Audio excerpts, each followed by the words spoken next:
Ich grüße Sie recht herzlich und ich freue mich, dass ich wieder bei Ihnen, bei euch sein darf, hier in Dübendorf. Und ich soll ganz, ganz liebe Grüße mitbringen von Breckerfeld, und zwar von euren 4 Gemeindemitgliedern, die bei uns sind.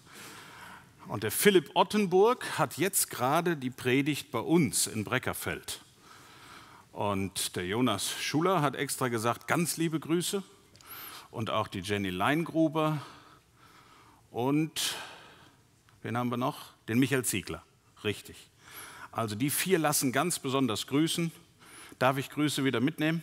Ja. Gut, okay. Das tue ich gerne. Ich habe beim letzten Mal gesagt, wir beten für Bibelschüler.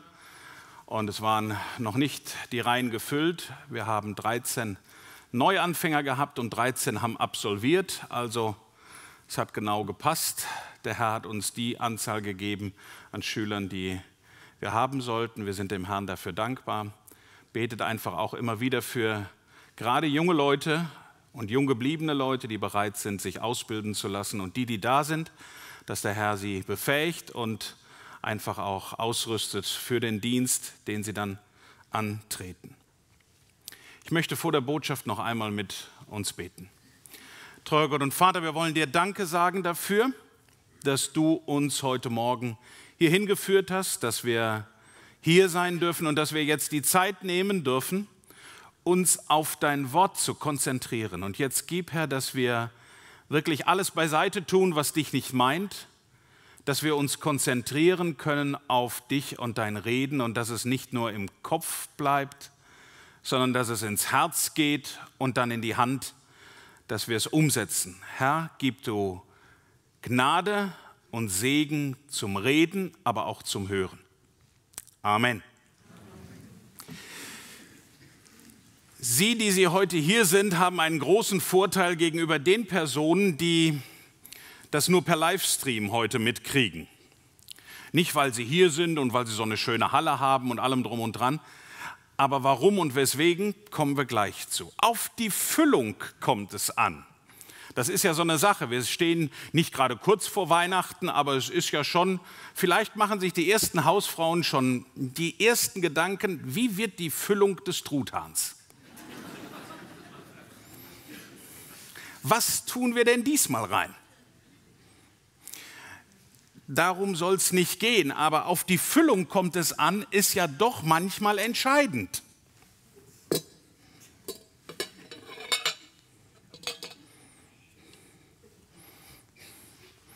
Kennt ihr den?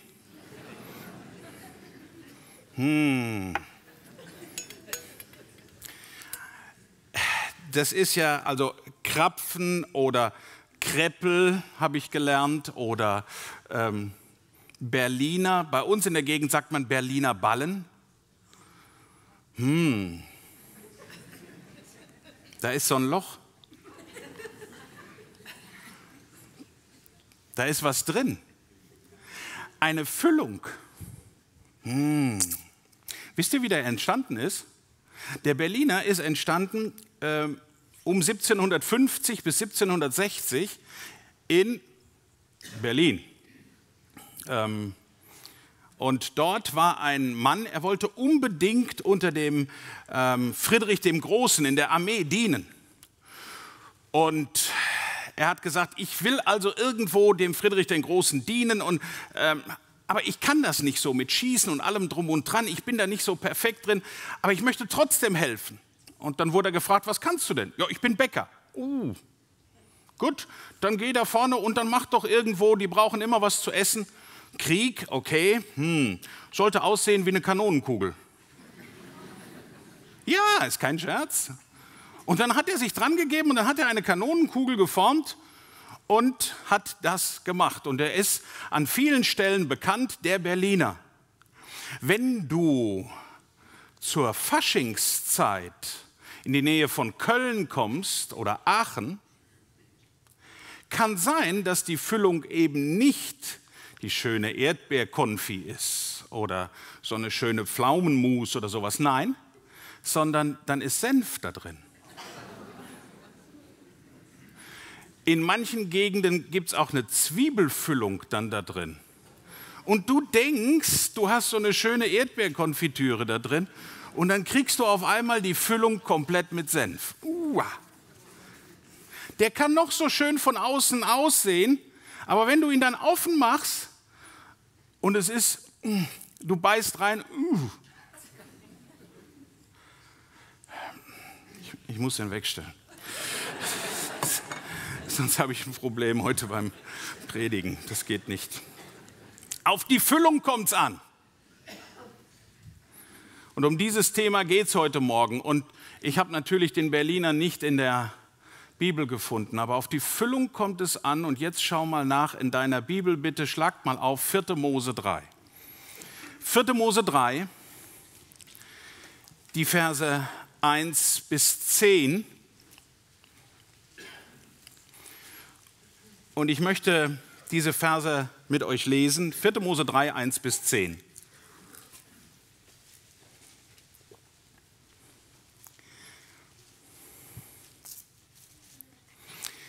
Dies aber ist das Geschlecht Aarons und Moses zu der Zeit, als der Herr mit Mose auf dem Berg Sinai redete. Und dies sind die Namen der Söhne Aarons. Der erstgeborene Nadab, danach Abihu, Eleazar und Itamar. Das sind die Namen der Söhne Aarons, der gesalbten Priester, denen man die Hände füllte zum Priesterdienst. Aber Nadab und Abihu starben vor dem Herrn, als sie fremdes Feuer vor den Herrn brachten, in der Wüste Sinai. Sie hatten aber keine Söhne und Eleazar und Itamar dienten als Priester vor ihrem Vater Aaron. Und der Herr redete zu Mose und sprach, bring den Stamm Levi herzu und stelle sie vor Aaron, den Priester, dass sie ihm dienen. Und sie sollen den Dienst für ihn und den Dienst für die ganze Gemeinde versehen vor der Stiftshütte und so die Arbeit für die Wohnung verrichten. Und sie sollen alle Geräte der Stiftshütte hüten und was für die Kinder Israels zu besorgen ist und so die Arbeit für die Wohnung verrichten. Und du sollst die Leviten Aaron und seinen Söhnen als Gabe übergeben. Sie sind ihm als Gabe übergeben von Seiten der Kinder Israels. Aber Aaron und seine Söhne sollst du beauftragen, ihren Priesterdienst auszuüben. Wenn sich aber ein Fremder naht, so soll er getötet werden. Im Vers 3 dieses Textabschnittes heißt es hier, wie Gott den Priestern die Hände füllte zum Priesterdienst. Diese Textstelle hat mich gepackt, als ich das gelesen habe. Auf die Füllung kommt's an. Was meint die Bibel, wenn sie davon berichtet, dass den Priestern die Hände gefüllt werden? Ist das vielleicht Monatsende? Gibt es den Monatslohn Cash? Welche Füllung erhielten die Priester damals? Was war das und was bedeutet das für dich, für mich und für den, der das heute vielleicht im Livestream oder später auf CD hört? Kurz ein paar allgemeine Dinge für den Priesterdienst noch einmal in Erinnerung gerufen, was das bedeutet. Unter den 12 Stämmen damals des Volkes Israels gab es einen Stamm und der hatte eine ganz besondere Rolle. Und dieser Stamm, das war der Stamm Levi. Und im Gegensatz zu all den anderen Stämmen, die da waren, wurde dieser Stamm nach dem Auszug in Ägypten so besonders behandelt. Kein Wehrdienst. Das ist ja ein heikles Thema, wenn ich das in der Schweiz anspreche. Wehrdienst. Bei uns konntest du das ja schon lange in Deutschland, Wehrdienstverweigerung und einfach sogar, ich habe das auch versucht. Ich habe gesagt, nee, ich kann das nicht, so Dienst an der Waffe, nee, kann ich nicht verweigern. Dann kommst du in ein Verfahren in Deutschland hinein und in diesem Verfahren, ich bin dann durchgefallen, weil ich dem gesagt habe, dass ich gerne Luftgewehr schieße. War natürlich dumm. Aber gut, der Herr war gnädig, alle, da wo die Unterlagen gesammelt wurden, in dem Amt hat es gebrannt. Und alle Unterlagen sind verbrannt und bis die das alles wieder aufgerollt hatten, war ich aus der Zeit raus und ich habe mich auch nicht weiter gemeldet, die haben sich auch nicht gemeldet, ich war anscheinend nicht kriegsrelevant. kein Wehrdienst. Eigentlich eine tolle Sache für junge Leute, weil sie die Zeit nutzen können. Die Leviten hatten aber nicht einfach nur keinen Wehrdienst, damit sie so Zeit für sich hatten. Nein, sie bekamen eine ganz andere spezielle Aufgabe. Bitte guckt mal rein, 4. Mose 1. 4. Mose 1, ab Vers 45. Und das kriegten diese Leviten, dieser Stamm Levi, kriegte diese besondere Aufgabe. 4. Mose 1, 45 bis 50. Und die Gesamtzahl der Gemusterten der Kinder Israels nach ihren Vaterhäusern von 20 Jahren und darüber, was in Israel kriegstauglich war. Ihre Gesamtzahl betrug 603.550. Aber die Leviten mit ihrem väterlichen Stamm waren in dieser Musterung nicht inbegriffen. Und der Herr redete zu Mose und sprach: Nur dem Stamm Levi sollst du nicht mustern und seine Zahl nicht unter die Kinder Israels rechnen, sondern du sollst die Leviten über die Wohnung des Zeugnisses setzen und über alle ihre Geräte und über alles, was dazugehört. Sie sollen die Wohnung tragen, damit samt allen ihren Geräten, und sie sollen sie bedienen und sich um die Wohnung herum lagern. Mit anderen Worten heißt das also was? Der Stamm Levi, sie waren Stiftshüttenmitarbeiter. Sie sollten sich um das Haus Gottes kümmern, um die Wohnung Gottes. Innerhalb der Leviten hatte Aaron und seine Söhne, hatten die dann nochmal eine besondere Stellung. Sie und die Nachkommen von Gott wurden dazu beauftragt, den Priesterdienst in Israel auszuüben. Und wir können das lesen in 2. Mose 28, wie der Herr ganz klar beruft und sagt: Du, Aaron, und deine Söhne, ihr sollt den Priesterdienst tun. Die Priester, sie waren damals diese Vermittler zwischen Gott und dem Volk. Der Priester stand hier, Gott da, hier war das Volk. Und sie hatten diese Mittlerposition. Das war damals die Aufgabe. Sie waren hauptverantwortlich für die Stiftshütte. Sie hatten die Opferhandlungen, sollten sie beaufsichtigen, die Aufsicht über die Leviten, das war alles mit dabei. Und die Hauptverantwortung unter den Priestern hatte dann noch einmal der Hohepriester. Also es war eine richtige Rangfolge, eine richtige Hierarchie von Gott eingesetzt. Der erste Hohepriester, wir wissen das von der Schrift her, war Aaron. Und bevor Aaron und seine Priester, seine Söhne ihre Priesteraufgabe dann ausüben konnten, brauchte es eine Priesterweihe, eine besondere Priesterweihe. Und Mose wurde das aufgetragen: Du sollst die Priester weihen vorher. Das war nicht so einfach mal so: Komm, du mach mal Priesterdienst. Nein, sondern das war wirklich eine besondere heilige Atmosphäre. Die Weihe des Priesters, sie war sehr umfassend. Sie mussten sich darauf vorbereiten, die Priester. Wisst ihr, ich habe so gedacht, als ich das so gelesen habe, auch nochmal neu, als ich mich damit beschäftigt habe, mit der Priesterweihe, das ist so ähnlich wie bei uns an der Bibelschule teilweise. Du hast Leute, die sich herausnehmen aus dem Beruf und sagen: Wir wollen jetzt Gottes Wort studieren und wollen dann schauen: Herr, wo ist mein Platz, wo gehe ich hin? Dieses Vorbereiten, nicht mal eben, wir machen mal eben. Nein, sondern ganz bewusst rausnehmen und sagen: Herr, hier bin ich. Sende mich.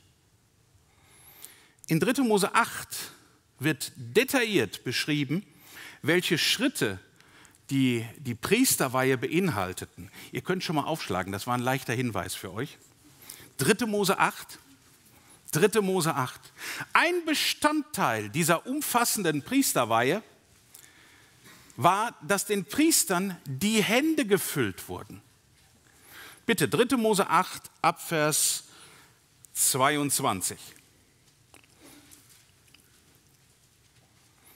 Er brachte auch den zweiten Widder herzu, den Widder der Einsetzung, und Aaron und seine Söhne stützten ihre Hände auf den Kopf des Widders Und er schächtete ihn und Mose nahm von seinem Blut und er tat es auf das rechte Ohrläppchen Aarons und auf den Daumen seiner rechten Hand und auf die große Zehe seines rechten Fußes. Und Mose brachte auch die Söhne Aarons dazu und er tat von dem Blut auf ihr rechtes Ohrläppchen, auf den Daumen ihrer rechten Hand und auf die große Zehe ihres rechten Fußes.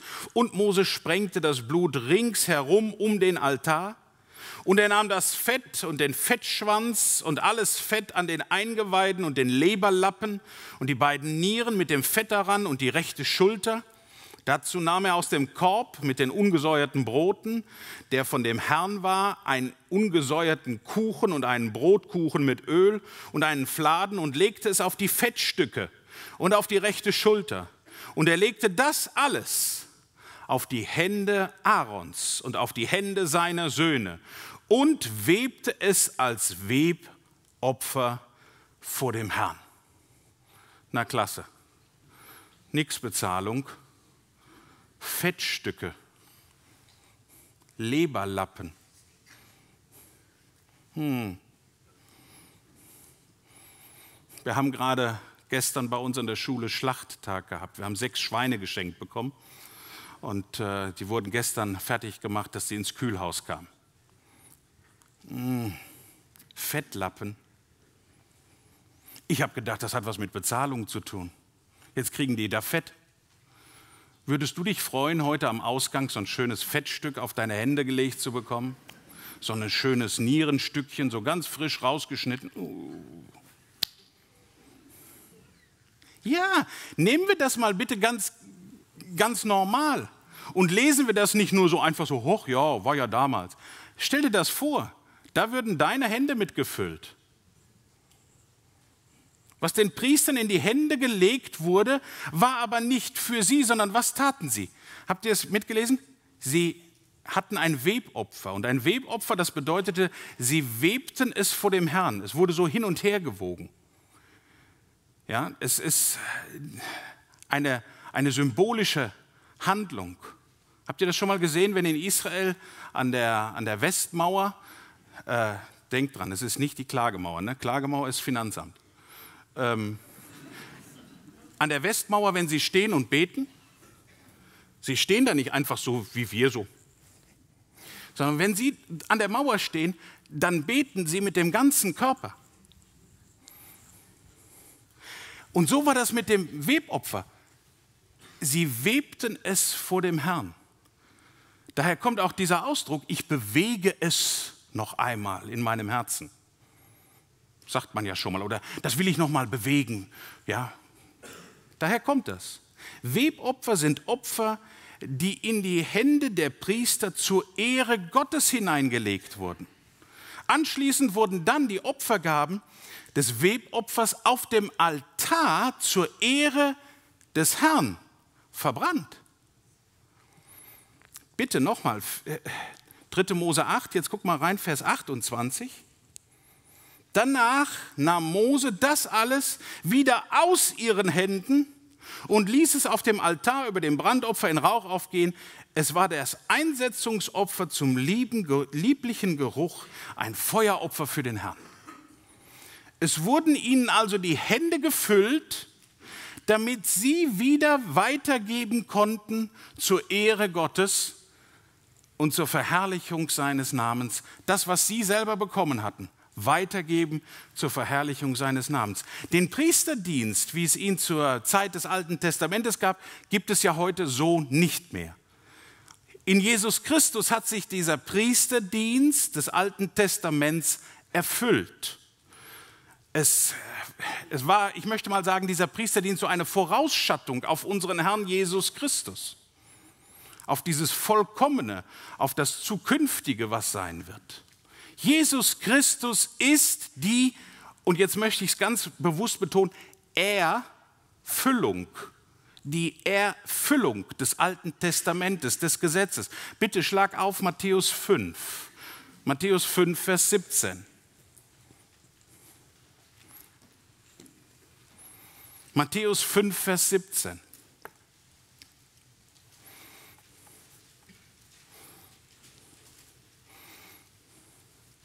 Dort heißt es, denkt nicht, dass ich gekommen bin, um das Gesetz oder die Propheten außer Kraft zu setzen. Nein, ich bin nicht gekommen, ihre Forderungen abzuschaffen, sondern um sie zu erfüllen. Steht in meiner Übersetzung, erfüllen. Jeder, der eine persönliche Entscheidung für Jesus Christus getroffen hat und gesagt hat, Herr, übernimm du jetzt die Verantwortung für mein Leben und sein Leben ganz dem Herrn ausgeliefert hat, ist im übertragenen Sinne eigentlich heute ein Priester. Das sind die Leute, die eigentlich die Nahbringer sind, die, ich möchte mal sagen, Heiligen für Gottes Sache sind. Ein Mittler zwischen Gott und den Menschen. Du sollst den Menschen es nahebringen. Das gute Evangelium. Bitte, das sagt nicht ich. Guck mal rein in 1. Petrus 2. 1. Petrus 2, Vers 9.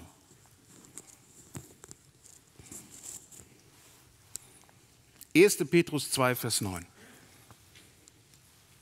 Und ihr kennt das, ihr kennt dieses Wort, habt ihr schon oft gelesen. Dort heißt es,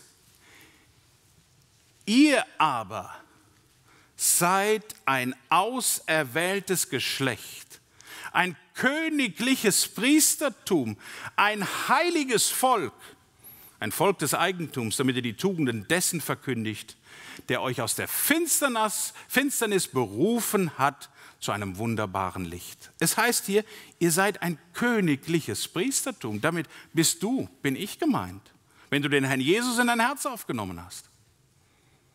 So wie den Priestern im Alten Testament die Hände gefüllt wurden, um Gott zu ehren, so möchte Gott unsere, deine, meine Hände füllen, damit wir zu seiner Ehre leben. Wie und mit was lassen wir uns füllen? Beziehungsweise wofür setzen wir das ein, was wir bekommen, wo er uns die Hände mit füllt? Das ist sehr entscheidend. Und das wollen wir uns ansehen anhand der Geschichte, die ich heute Morgen schon gelesen habe, aus 4. Mose. Der erste Punkt heute Morgen, die falsche Füllung. Die falsche Füllung. Nadab und Abihu. Nadab und Abihu. Wir kommen zurück nach 4. Mose 3. Gott hat ganz genau angeordnet, wie es bei den Priestern sein soll, wenn sie die Arbeit tun sollen, wie sie geweiht werden sollen. Da gab es die genauen Anweisungen. Wir haben einen Teil daraus gelesen. Ich bin immer sehr dankbar für genaue Anweisungen. Arbeitsanweisungen, die genau sind, helfen. Meinst du nicht auch? Wenn du das so im Unklaren lässt, das ist nicht gut. Bei uns auf der Bibelschule, wir haben es ja so, dass die Schüler auch bei uns praktisch mitarbeiten. Und dann ist es gut, wenn praktische Arbeitsanweisungen ganz genau da sind. Meine Frau ist zuständig für die jungen Mädchen, dass die eingeteilt werden an den verschiedenen Stellen. Und sie hat eine ganz praktische Arbeitsanweisung gegeben an ein junges Mädchen, 23, 24 war sie. Sie kam zu meiner Frau und sagte, ich habe noch Zeit, Gisela, was kann ich noch tun? Und dann sagte meine Frau so, ja, weiß ich jetzt auch nicht. Ach, da stehen noch 2 Autos draußen. Du, geh doch einfach raus, nimm einen Schwamm und wasch das Auto. Okay. Da sagt sie, ich habe das aber noch nie gemacht. Hallo, nimm einen Schwamm, Auto waschen, das ist nicht schwer. Ja. Hat sie gemacht. Sie ist in die Küche gegangen, hat sich so einen Schwamm geholt, der so 2 Seiten hat, wo man die Pfannen normalerweise auch mit sauber macht. Und geht mit dem Schwamm zum Auto und fängt an zu putzen. Und putzt und richtig heftig. Und ich komme dran vorbei und gucke so und sage, interessant. Ja, sagt sie, ich verstehe das auch nicht. Das wird gar nicht so blank.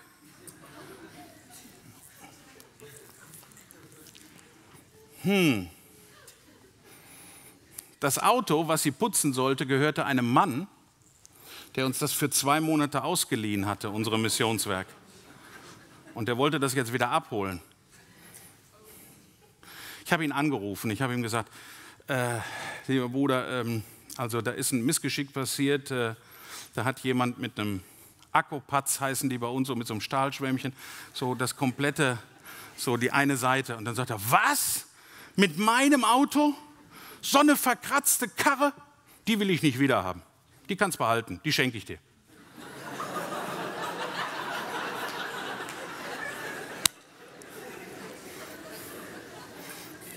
Jedes Mal, wenn der jetzt wieder zu uns kommt, er hat ein neues Auto, frage ich ihn immer, soll ich dein Auto putzen? Tja, er lässt sich nicht mehr drauf ein. Klare Anweisungen, liebe Geschwister, sind entscheidend. Klare Anweisungen. Die Priester hatten klare Anweisungen. Der absolut heilige Gott, der Herr aller Herren, der Schöpfer des Himmels und der Erde, er naht sich dem sündigen Menschen, und ihr müsst euch zurückversetzen ins Alte Testament, über diesen Priester. Du konntest nicht direkt zu Gott kommen. Über diesen Priester. So, und das war den Priestern bekannt, dass sie diese Mittlerfunktion hatten. Und jetzt, die Priester wussten eigentlich ganz genau, was zu tun und was zu lassen ist. Doch, liebe Geschwister, das Wissen hier oben alleine genügt nicht. Das reicht nicht aus. Wenn es um die Sache Gottes geht, muss es nicht nur im Oberstübchen sein, dann muss es runtergehen ins Herz, dann muss es gelebt werden. Nur im Kopf die Dinge zu haben, ist tatsächlich nicht ausreichend, wenn es um Gottes Sache, auch um sein Wort geht. Nadab heißt übersetzt freigebig. Freigebig sein. Und Abihu, mein Vater ist er oder mein Vater ist Gott. Die ältesten Söhne Aarons, sie waren freigebig. Allerdings auf eine ganz verkehrte und falsche Art waren sie freigebig. Sie waren freigebig mit Dingen, die einem gar nicht gehören. Und das ist immer heftig. Walid, kommst du mal bitte nach vorne? Ich meine dich, es gibt nur einen Walid. Weil ich dich gesehen habe. Ich weiß, dass du ein Handy hast, Walid. Gibst du mir mal dein Handy? Ich habe das vorhin gesehen, dass du es ausgemacht hast. Dankeschön. Walid, super. Möchtest du ein neues Handy haben? Ich schenke dir das. Doch, du kannst das haben. Wer möchte es von euch? Möchte einer von euch? Aber ihr, komm. Nimm's doch einer, komm. Also guck mal, jetzt bietet dir einer schon sogar ein Ei. Ich mache keine Schleichwerbung. Neues Handy? Warum nicht? Ich schenke Ihnen das. Das ist meins. Weil es gehört ja mir. Also, bitteschön. Walid, hallo. Seht ihr, wie einfach das ist? Ist es korrekt? Nein. Es gehört mir doch gar nicht. Ich kann das dem Walid doch gar nicht abnehmen und einfach hier dem Herrn hier vorne geben. Das ist doch nicht machbar. Aber das hat Nadab und Abihu gemacht. Sie haben fremdes Feuer einfach genommen und bitte, kommt zurück, Nadab und Abihu füllten ihre Räucherpfannen. Guck mal rein, 4. Mose 3. 4. Mose 3, Vers 4. Aber Nadab und Abihu starben vor dem Herrn, als sie fremdes Feuer vor den Herrn brachten. Sie hatten aber keine Söhne, heißt es hier. Fremdes Feuer entehrt Gott. Der Zweck, liebe Geschwister, heiligt nicht die Mittel. Gott ist heilig, absolut heilig. In seiner Nähe kann nichts Bestand haben, was seinem Wesen widerspricht. Das ist nicht machbar.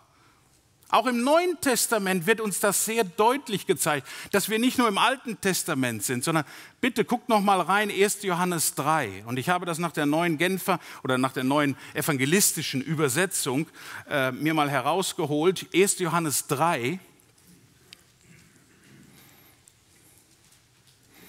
1. Johannes 3,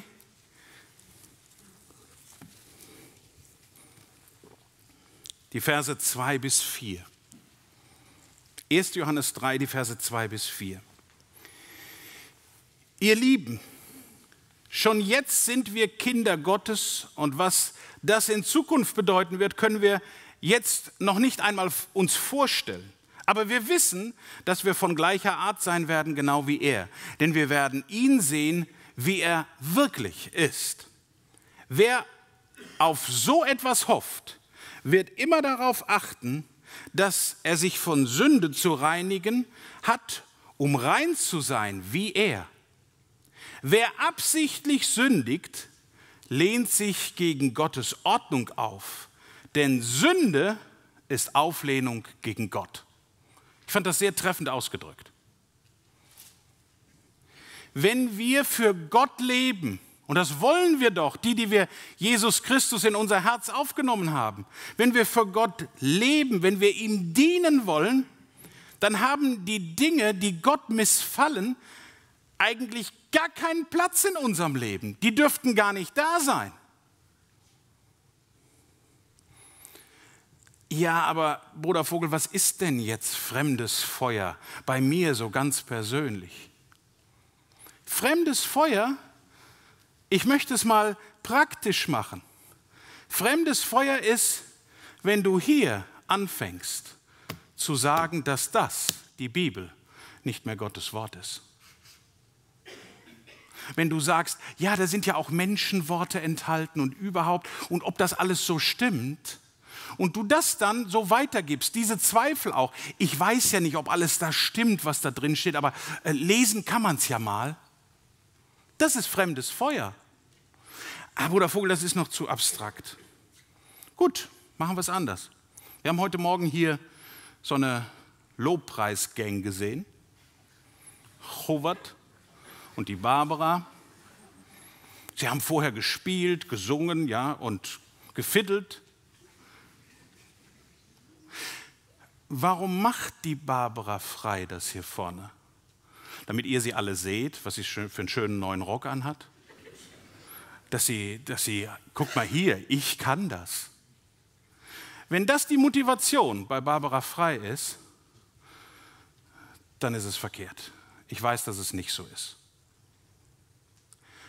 Aber es gibt Menschen, die singen im Chor mit, dann stehe ich auch mal auf der Bühne. Dann sehen mich alle mal. Es gibt auch Verkündiger, die so sind. Ich muss doch auch mal, damit man mich mal sieht. Worum geht's? Geht's um uns oder geht's um ihn? Das ist doch die Frage. Wenn wir die verkehrte Einstellung haben, ja, Bruder Vogel, also daran habe ich noch nie und auf der Bühne werde ich auch nicht sein. Was ist es tatsächlich für mich? Wenn du nachher rausgehst und da stehen die Brüder mit dem Dankopferbeutel, mit dem, ich finde es schade, wenn man sagt Klingelbeutel. Es tut mir leid, ich sage das einfach mal so. Da darf es nicht drin klingeln. Das muss man Scheinwerfer sein, nicht Klingelbeutel. Ja? Wenn die Brüder da nachher stehen und du so einen Geldschein zückt, damit das auch jeder sieht, was du ziehst und dann so demonstrativ da reinfallen lässt, wofür machst du es? Dass alle sehen, dass du es gegeben hast? Das Schwarzgeld, was du letzte Woche erarbeitet hast, wird nicht Weißgeld, indem du es in den Dankopferbeutel reinschmeißt. Die Schwarzarbeit, die du vielleicht in der Gemeinde oder in einem Missionswerk machst und am Fiskus vorbeiführst, wird nicht Weißarbeit. Es bleibt Schwarzarbeit, die du nicht anmeldest beim Finanzamt. Da kannst du noch so heilig arbeiten dran. Der Zweck heiligt nicht die Mittel. Ich sage es nochmal. Gottes Füllung ist die beste Füllung, die es überhaupt nur gibt, liebe Geschwister. In dem Moment, in dem wir uns für ein Leben mit und für Jesus entschieden haben, hat er uns den Heiligen Geist geschenkt. Und wir haben heute Morgen in der Schriftlesung schon davon gehört, dass wir einen Beistand bekommen haben. Und indem wir, du und ich, immer wieder zum Kreuz Zuflucht nehmen, immer wieder aufs Neue zu ihm kommen, geben wir Gottes Geist dann auch Raum. Wenn wir hier sind, dann geht es uns gut. Nicht hier, sondern hier am Kreuz. Dann geht es uns gut. Dann dürfen wir als Christen wissen, wir sind am richtigen Platz. Wenn wir zurückkommen, wenn wir Fehler gemacht haben, wisst ihr, liebe Geschwister, ich habe mich so gefreut. Ich habe vor etwas längerer Zeit einen Brief bekommen von einer ehemaligen unserer Schule. Und sie hat mir geschrieben und sie hat gesagt, Johannes, es tut mir leid, dass ich all die Jahre, und sie ist seit langen Jahren schon ehemalige unserer Schule, seit einigen Jahren so schlecht über die Bibelschule in Breckerfeld geredet habe. Ich habe nur das Negative gesehen. Wenn ich mit Leuten gesprochen habe, ich habe negativ gesprochen. Und es war nicht richtig. Ich stehe jetzt an der Stelle, wo Gott mich hingestellt hat und jetzt weiß ich, was es bedeutet, was ihr auch getan habt in Breckerfeld. Natürlich war nicht alles gut von eurer Seite, aber von meiner Seite war es sehr schlecht, dass ich über euch so schlecht geredet habe. Und ich bitte euch um Verzeihung, weil das, was ich da geschrieben habe, so ähnlich hat sie sich ausgedrückt, das kann ich nicht wieder zurückholen. Und wisst ihr was, das fand ich klasse. Sie hat es zugegeben und ich habe sie dann angerufen und wir haben am Telefon, ich habe mich auch entschuldigt, sie hat sich nochmal entschuldigt. Wir haben Buße getan und haben gesagt, so und jetzt geht's nach vorne schauen. Wir wollen Menschen für Jesus erreichen. Es kommt doch nicht darauf an, was vielleicht da oder da, wenn Dinge geklärt werden müssen, dann müssen sie geklärt werden, okay. Aber es ist nicht immer alles rosig und auch bei uns in Breckerfeld ist nicht alles rosig, bei weitem nicht. Aber wo ist es schon immer rosig? Bist du verheiratet?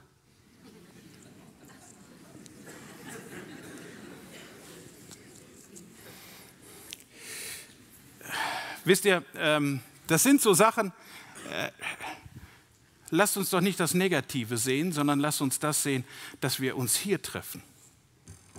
Immer wieder neu am Kreuz. Und dass wir Buße tun und dass wir dann den Weg nach vorne gehen, im Aufblick und zur Ehre für ihn. Fremdes Feuer schleicht sich so schnell ein. Aber noch schneller schleicht sich eigenes Feuer ein. Und da sind wir beim zweiten Punkt, die eigene Füllung. Die eigene Füllung. Eleazar und Itamar. Nach diesem tragischen Tod von Nadab und Abihu kamen jetzt, sie hatten keine Söhne, wir haben das gelesen, kamen jetzt die Brüder von Nadab und Abihu dran, Eleazar und Itamar. 4. Mose 3, Vers 4. Und Eleazar und Itamar dienten als Priester vor ihrem Vater Aaron. Diese beiden Söhne Aarons verwendeten keine falsche Füllung, absolut nicht bei ihrem Tun. Sie hatten ja gesehen, wo die falsche Füllung hinführt, nämlich wohin? Auf den Friedhof. Also, man macht keinen Fehler zweimal, den gleichen, weil es gibt ja noch so viele andere. Ne? So ungefähr verhalten sich die beiden hier. Sie setzen das, was ihnen von Gott gegeben ist, nicht so ein, wie es ihnen eigentlich von Gott vorgeschrieben war. Sie sagen, wir nehmen das mal so selber in die Hand. Wir können doch so, ich kann doch auch mal selber versuchen. Warum muss ich das denn alle Dinge so mit dem Herrn besprechen? Jetzt am Sonntag, da ist es gut, wenn ich so die Dinge mit dem Herrn bespreche, aber unter der Woche, Herr, komm bitte, ich muss doch auch noch ein bisschen Verantwortung haben. Und das nehme ich dann schon in die Hand. Vor allen Dingen, Herr, guck mal, ich bin nur so ein ganz kleiner Vogel. Kümmere dich um die wesentlichen Dinge in der Welt. Dass Angie endlich mal ein Telefon kriegt, wo sie in Berlin nicht abgehört wird. Kümmere dich um die wesentlichen Dinge, Herr, aber doch nicht um mich. Ich verschenke lieber Telefone. Hallo Walid. Das ist doch ein Punkt, Herr, lass mir meins in dieser Woche. Und am Sonntag, da bin ich wieder ganz für dich da, Herr. Kennt ihr das? Dabei hätten sie es besser wissen sollen.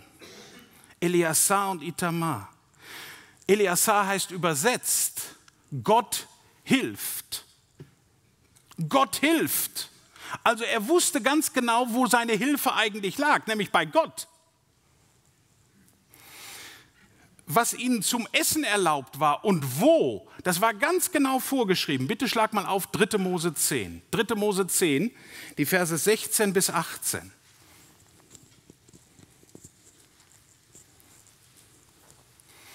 3. Mose 10, die Verse 16 bis 18.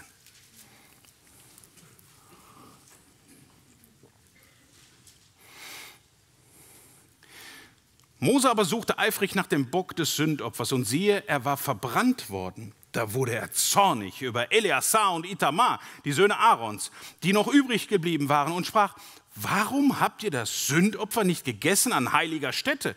Denn es ist hochheilig. Und er hat es euch doch gegeben, damit ihr die Schuld der Gemeinde tragt, um für sie Sühnung zu erwirken vor dem Herrn. Siehe, sein Blut ist nicht in das Innere des Heiligtums gebracht worden. Ihr hättet ihn im Heiligtum essen sollen, wie ich es geboten habe. Gott füllt unsere Hände immer zu einem bestimmten Zweck. Er schenkt uns Gaben, er schenkt dir, er hat dir Gaben geschenkt, die wir durch den Heiligen Geist bekommen haben. Aber auch die natürlichen Fähigkeiten, die er dir mitgegeben hat, schon im Leben. Und Gott wünscht sich jetzt, dass wir diese Gaben, dass wir diese Dinge, die er uns gibt, zu seiner Ehre einsetzen. Und auch wo wir es einsetzen, ist seine Aufgabe. Er sagt dir, wo du die Gabe einsetzen sollst. Mach's nicht selber, nicht zum Eigennutz, nicht, jetzt mache ich mal, wo ich es in die Hand nehmen will. Nein, bitte, guck mal rein, 1. Korintherbrief, Kapitel 12. Weil das ist so verkehrt, wenn wir denken, wir sollen das selber und wir entscheiden auch, wo wir es einsetzen. Das ist verkehrt, wir müssen den Herrn fragen. Guck rein in 1. Korinther 12. Was sagt Gottes Wort dazu? Es ist immer besser, wenn wir Gottes Wort fragen, anstatt Menschen. 1. Korinther 12, die Verse 4 bis 7. Es gibt nur zwar verschiedene Gnadengaben, doch nur ein und denselben Geist. Es gibt verschiedene Dienste, doch nur ein und denselben Herrn. Es gibt verschiedene Kräfte, doch nur ein und denselben Gott, der alles in allen wirkt. Aber jeder bekommt eine Offenbarung des Geistes. Und jetzt ist es in meiner Übersetzung, heißt es hier, nur zum allgemeinen Nutzen geschenkt. Nur zum allgemeinen Nutzen. Also nicht für dich privat zum Nutzen, sondern zum allgemeinen Nutzen. Für alle. Gott füllt mich. Die Frage ist, was mache ich damit, mit dieser Füllung, die er mir gegeben hat? Was mache ich mit der Füllung? Denk dran. Was machst du mit der Füllung, wenn Senf drin ist in dem Ding?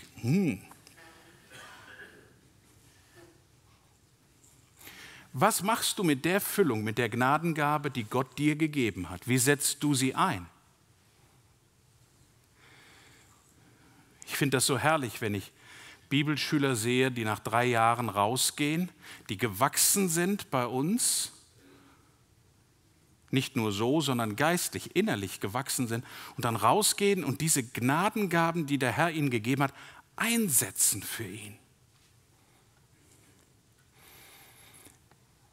Die Frage ist, wie tue ich's? Ich habe einen Musiker gekannt, er war Profimusiker. Er hat für viele auch weltliche Musikgruppen eingespielt auf CDs und auf Platten. Aber er hat das nur als seinen Beruf angesehen. Und dann irgendwann hat er in der Gemeinde mitgearbeitet, hat dort auch mit seinem Instrument gespielt zur Ehre des Herrn. Und dann irgendwann kriegte er einen Dreh. Er sagte, warum soll ich andere immer nur begleiten? Ich mache selber Karriere, ich will in die Charts. Und dann hat er angefangen, nur noch seine Profikarriere als Musiker zu sehen. Und hat nicht gemerkt, dass er diese Gnadengabe bekommen hatte von Gott, um ihm zu dienen. Und wisst ihr was? Er ist für kurze Zeit ganz nach oben gegangen. Er war relativ gut dabei. in den Charts. Und dann ist er bitterlich abgestürzt. Geistlich, familiär, körperlich, drogenabhängig geworden. Heute ist er Hartz-IV-Empfänger bei uns in Deutschland. Von Gemeinde und allem drum und dran, da will ich nichts mehr wissen. Was hat er mit der Füllung gemacht? Er hat sich selbst in die Hand genommen. Nadab und Abihu, Eleazar und Itamar, sie zeigen uns, wie gefährlich es ist, mit Fremden oder Eigenem sich füllen zu lassen. Fremde oder eigene Dinge sollen nicht Raum in uns haben.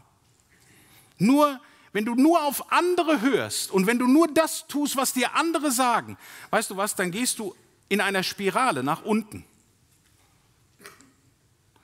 Hör doch auf das, was er dir sagt, was der Herr dir sagt, auch in dieser neuen Woche. Was macht die richtige Füllung in unserem, in deinem und meinem Leben aus? Und das ist das dritte und letzte. Die richtige Füllung, Jesus Christus. Im Alten Testament füllte Gott den Priestern die Hände. Wir haben das gelesen. 4. Mose 3,3. Diese Füllung erhielten sie für einen ganz bestimmten Zweck. Die Priester füllten sich nicht selbst die Hände. Komm, nimm noch so einen Fettlappen, noch ein Stück Schulter. Du noch? Willst du noch ein bisschen? Nein, sie kriegten es hineingelegt in ihre Hände. Alles, was sie weitergeben sollten, kam von Gott. Das, was du nachher am Ausgang abgibst, das gehört nicht dir. Das Geld, was wir geben für die Arbeit des Herrn, unsere Zeit, die wir investieren, das ist gar nicht unsere Zeit, sondern sie ist dir doch geliehen, sie ist dir geschenkt worden von ihm, von Gott. Meinst du denn, du hast das Geld erarbeitet? Nein, es ist dir gegeben von Gott. Sieh es doch mal aus dieser Perspektive. Und wenn du es von Gott bekommen hast, dann gib es doch auch weiter. Im Webopfer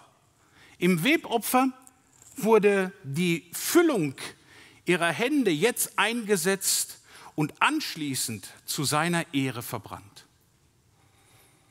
Im Alten Testament war es sogar so, dass sie nicht nur die Hände gefüllt bekommen haben, sondern es war sogar eine Ganzfüllung teilweise. Bitte schlag mal auf Psalm 81.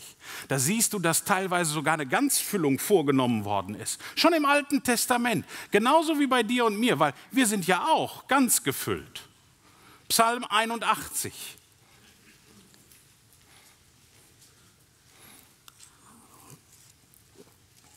Psalm 81, Vers 11.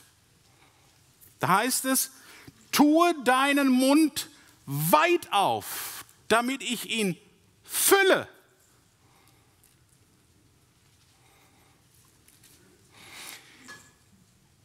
Uns mit der guten und richtigen Füllung Gottes füllen zu lassen und sie dann auch weiterzugeben. Darum geht es in deinem und meinem Leben. Genau wie die Priester im Alten Testament, so ist auch der Priesterdienst heute mit Schwächen, mit Fehlern behaftet. Ja, wir halten uns nicht immer ganz genau hier dran. Das ist ja unser Problem. Und jetzt kommt aber der entscheidende Unterschied zwischen dem Priesterdienst damals und dem Priesterdienst heute. Wir blicken was? Zurück auf Golgatha. Wir blicken zurück auf Golgatha. Wir haben die Möglichkeit, mit all dem Fremden, mit all dem Eigenen, wo wir gedacht haben, wir nehmen es in die Hand, dorthin zu kommen, zu Jesus Christus. Nach Golgatha. Der Hebräerbrief, er stellt uns den Herrn Jesus als den besonderen hohen Priester, den wahren hohen Priester vor. Und wenn du Zeit hast heute Nachmittag, leg es einmal, einfach Hebräer 4. Das ist eine Hausaufgabe, nicht jetzt. Heute Nachmittag, Hebräer 4. Der hohe Priester. Jesus, er wird uns gezeigt als der majestätisch, der machtvoll ist, der reich ist. Und er hat sein Leben, obwohl er so fantastisch der Schöpfer der Welt ist, sein Leben hingegeben für dich und für mich. Er hat sein Leben ganz gegeben.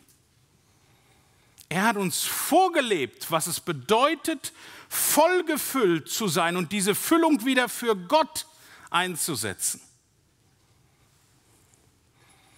Wir handeln oft nach dem Motto, klein, aber mein. So nach diesem Motto, lieber den Spatz in der Hand, ne? Als die Taube auf dem Dach und so. Aber wir müssen anders unser Motto haben. Wir müssen unser Lebensmotto haben, ein Stück weit klein, aber sein. Bist du ganz sein? Bist du ganz des Herrn? Gefüllt von ihm? Darin liegt der Segen Gottes im Alltag. Was ich damit meine? Kinder Gottes sind zur Fülle gebracht. Du musst nicht noch irgendwie eine besondere dritte Erfahrung haben oder eine vierte oder eine fünfte. Ein besonderes Freibeten für irgendetwas. Fantasie mit Schneegestöber, das steht nicht in der Bibel. Wir haben alles. Bitte guck mal rein, Kolosser 2. Kolosser 2, sonst müssen wir die Bibel umschreiben. Und das wollen wir nicht, weil sie ist irrtumslos und unfehlbar. Kolosser 2, Vers 9 und 10.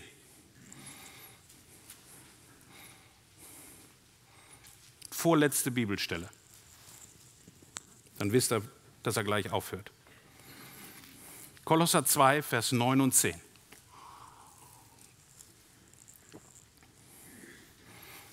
Denn in ihm, damit ist der Herr Jesus gemeint, denn in ihm wohnt die ganze Fülle der Gottheit leibhaftig.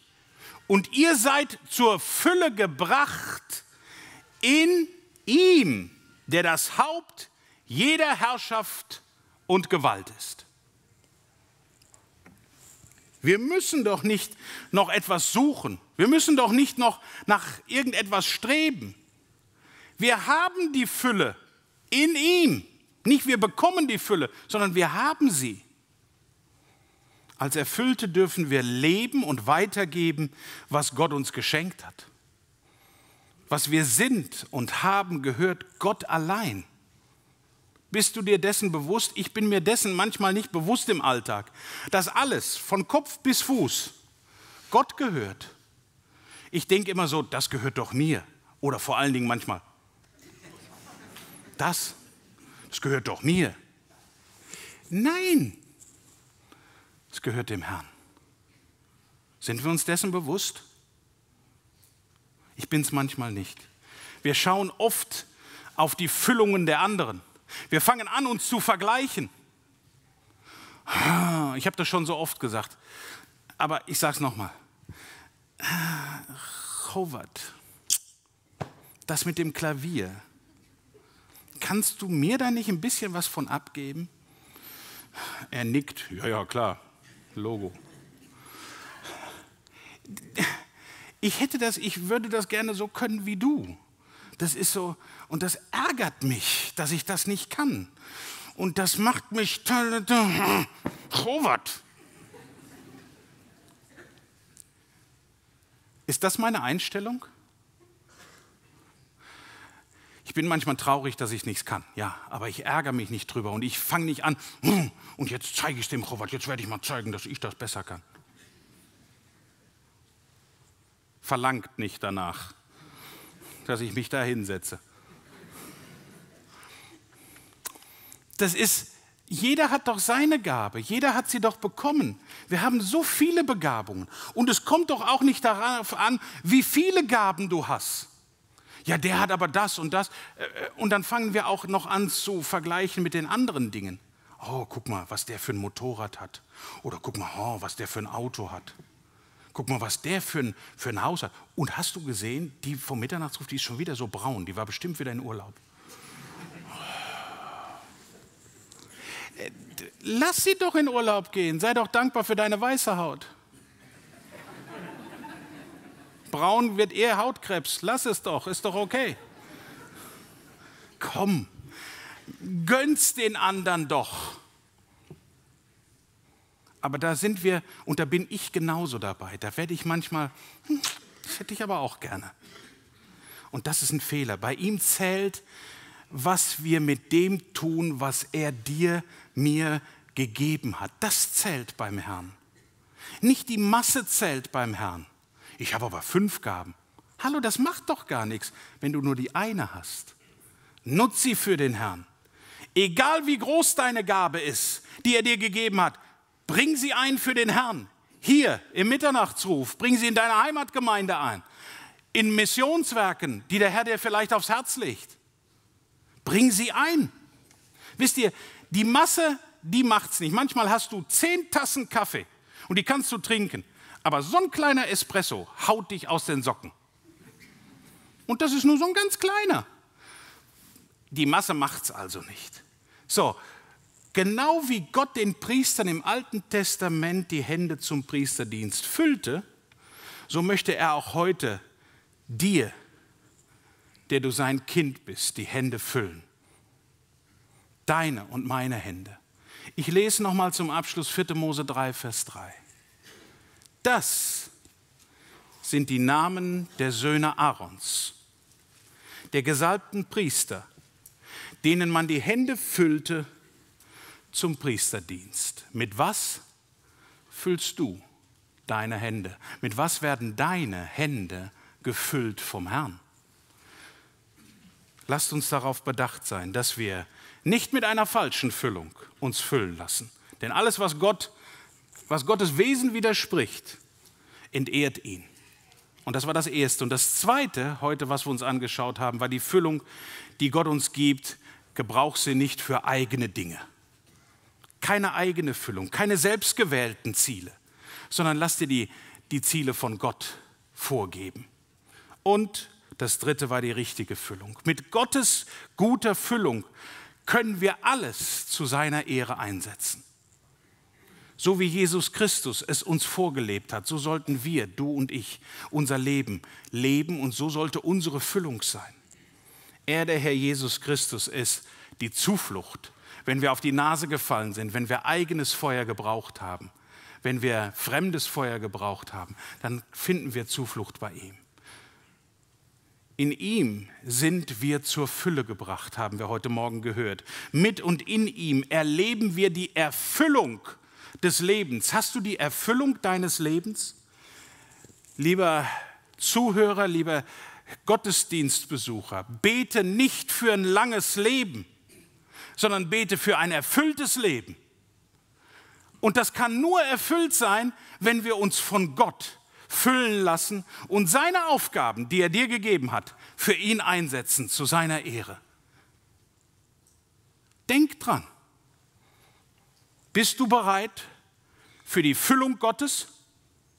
Dann hast du ein erfülltes Leben. Und das wünsche ich dir für diese kommende Woche, für den Rest des Monats, für dein ganzes Leben, dass du die Füllung hast, die richtige Füllung, Jesus Christus. Wenn du ihn noch nicht in deinem Leben eingeladen hast, dann sei jetzt bereit dazu, den Herrn Jesus in dein Leben aufzunehmen. Dass er dich ganz erfüllt und dir damit ein erfülltes Leben gibt. Jedem Einzelnen, lass dich füllen von ihm und gebrauche die Füllung für ihn. Denn, denk dran, auf die Füllung kommt's an. Amen. Ich möchte noch mit uns beten. Treuer Gott und Vater, wir wollen dir Danke sagen dafür, dass du uns heute Morgen sehr deutlich gesagt hast, worauf es ankommt in unserem Leben, auf die richtige Füllung.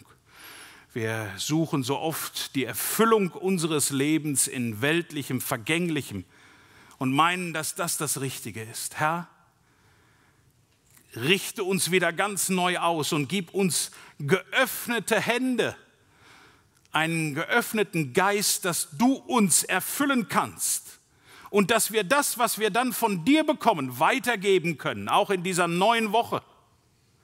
Und Herr, du siehst, wo vielleicht einige unter uns sind, die noch überhaupt nicht mit dir erfüllt sind, mit deinem Geist erfüllt sind. Herr, dann geh du jetzt durch die Reihen und fülle du neu, ganz neu. Lass du der Lebenskapitän unseres Lebens sein, der angibt, wo es hingeht in unserem Leben. dass wir ein erfülltes Leben zu deiner Ehre leben können. Herr, stärke und gebrauche du uns auch in dieser neuen Woche, dass wir gute Wegweiser sein dürfen auf dich hin, Herr. Und der Herr gib jetzt Gnade, dass wir das, was wir gehört haben, auch umsetzen. Amen.